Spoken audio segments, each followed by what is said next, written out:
let's chat. Okay, so I have been feeling very heavy about the whole I don't want to butcher her name, Miya Marcano.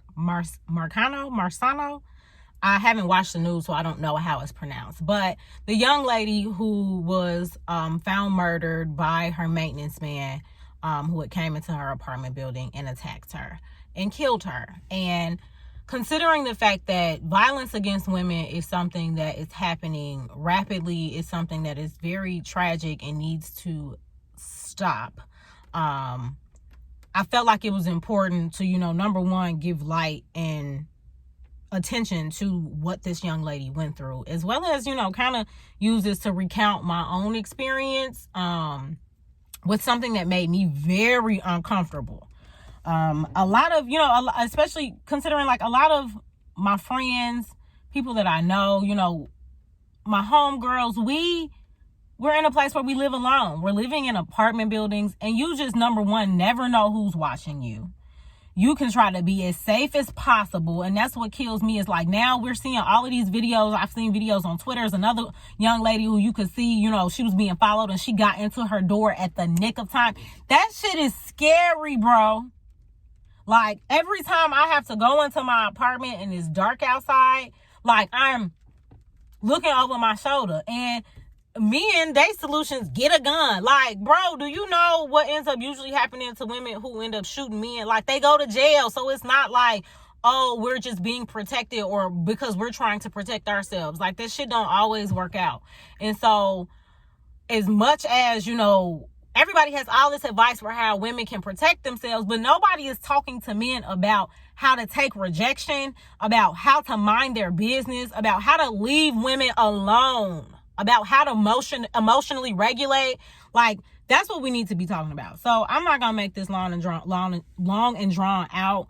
I just wanted to share this experience. So the place I've been living at, I've lived here for a long time. Probably I'm going on like 5-6 years. And usually, like, when I first moved in, there was just the property manager, who was a woman. But maybe 3 years in, a man came to work with her. I'm gonna just tell you. So I ended up finding out the man is her brother, right? He's probably in his mid to late 30s. So he was always very polite, very friendly, that sort of thing. But shortly after he started working here, I just started picking up on some stuff. So the first incident, and this is me pulling from real back here because this was a while ago. So the first incident happened. He came to my apartment, rang the doorbell, needed to inform me of something or ask me something that was apartment related, right? But after he did that, he asked me about like he said something like, you in there, you just chilling, smoking hookah and stuff. And it's like, sir, are you asking me what I'm doing with my personal time?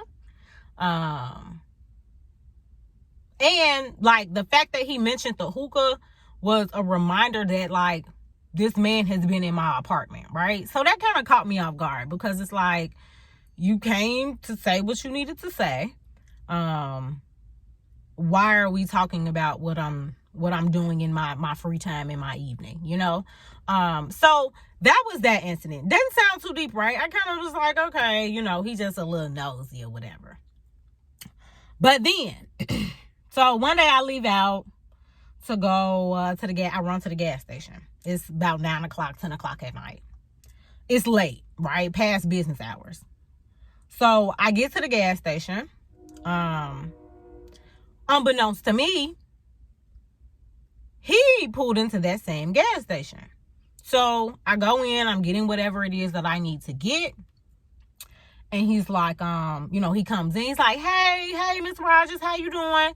I'm fine. What are you doing over here this late? What are you doing in the area?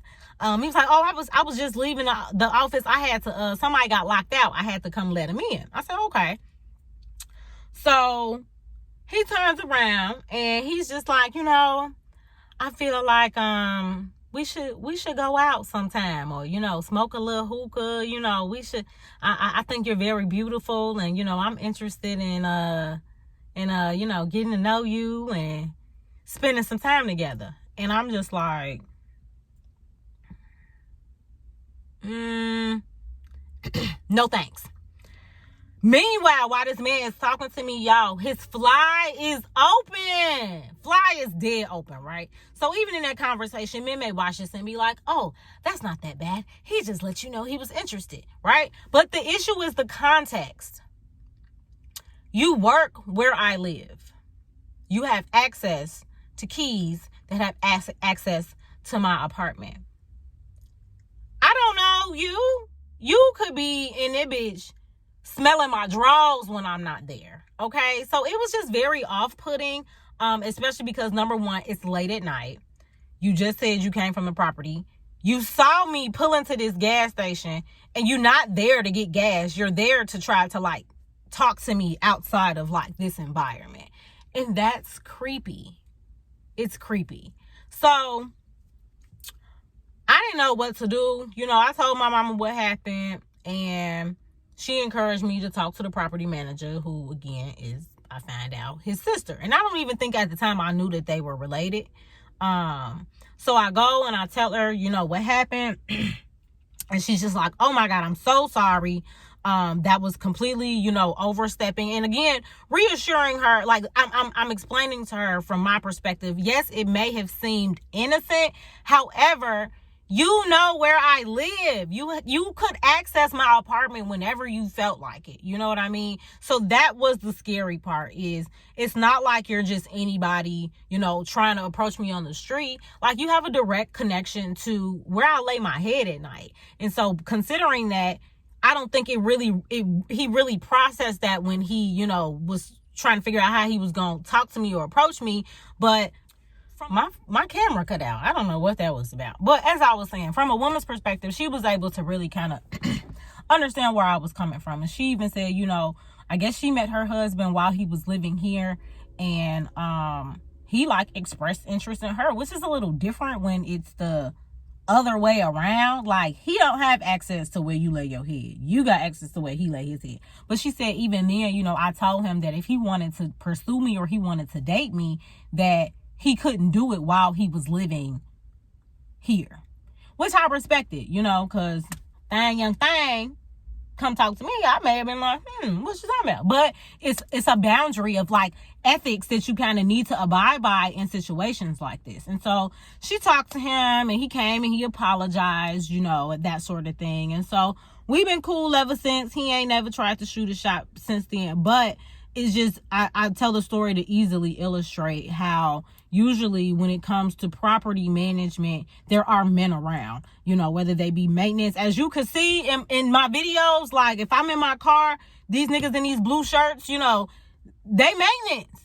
So they have access and they can come in or whatever when need be. And so when you are a single woman living alone, you have these underlying thoughts of what could potentially happen if you just minding your business, either coming in your apartment or letting somebody in. And so I'm not here to tell women what they need to do to protect themselves, because we already know that if these men want to harm us, or they can't take the fact that we don't have no interest in wanting anything with them, that they can get violent and do whatever. And I think it just, I really want men to understand the whole idea of, they're like, you out with it, you out and you give a guy your number or whatever, and they you gave him your number to block him. And it's women feel the need to do these things to keep themselves safe in a present moment, because these men are crazy. Niggas are crazy. Anything could happen because a man can't take some rejection, or just acknowledge that you're not interested. You don't have any interest in conversing with them and being around them. And it does something to their pride and to their ego, where they lash out in these very violent ways. And so I think it's just, like I said, it's important to acknowledge that in very normal day-to-day things, your life as a woman, our lives are at risk, you know. And I don't like the whole comparison of like who has it worse between black men and black women and all that other stuff. But as women, there is only so much when we are in a put in a difficult position of a man attacking you that you can do, you know. Like I said, with that video with that lady scraping by at the nick of time, it's like, what could she have done to prevent that? Absolutely nothing. Looked like she was leaving work, coming home, trying to get in the house, and that young man was probably following her, all that other type of stuff. The fact that, let me tell you about the weird shit that has happened, which I go back and forth on. So I have a decal on my Jeep with my Instagram name on it. And obviously, I just want, you know, you want to see my baby, follow me, you know, that sort of thing, right? It ain't that deep. I ain't doing it to attract creeps. But of course, creep ass niggas done found their way to be weird. So one time I got a DM like, this one guy, it was two different incidents. One person DM'd me and said something like, and it was a fake page, so I couldn't see shit. I didn't know who it was, but I know it was a man, because only men do weird shit like this. But they DM'd me and was like, I see your truck. Why be weird? And at the time, like, I didn't see it at the time they sent it, but it might have been like midnight or something. You know what I mean? I'm if you see my truck, I was probably in the crib. You know, at the time I couldn't remember where I was and when that message was sent. So that was weird. And then another time, this guy messaged me. Now he was like, it was a real profile. And he said something like, you in my spot? Like, you parked in my spot, or you, something like that. And again, me recounting the time, I could have sworn I was at home. Ain't no spots here.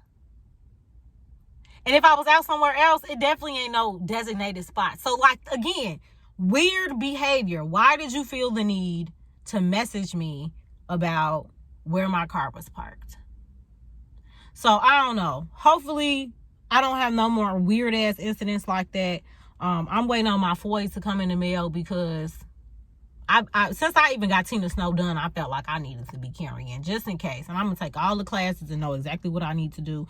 But I think it's a shame that this is what we have to do. This is what it's come to be able to feel like you have some sort of agency over your body or can protect your physical boundaries. So all I have to say is, any men watching this, you know, don't be weird.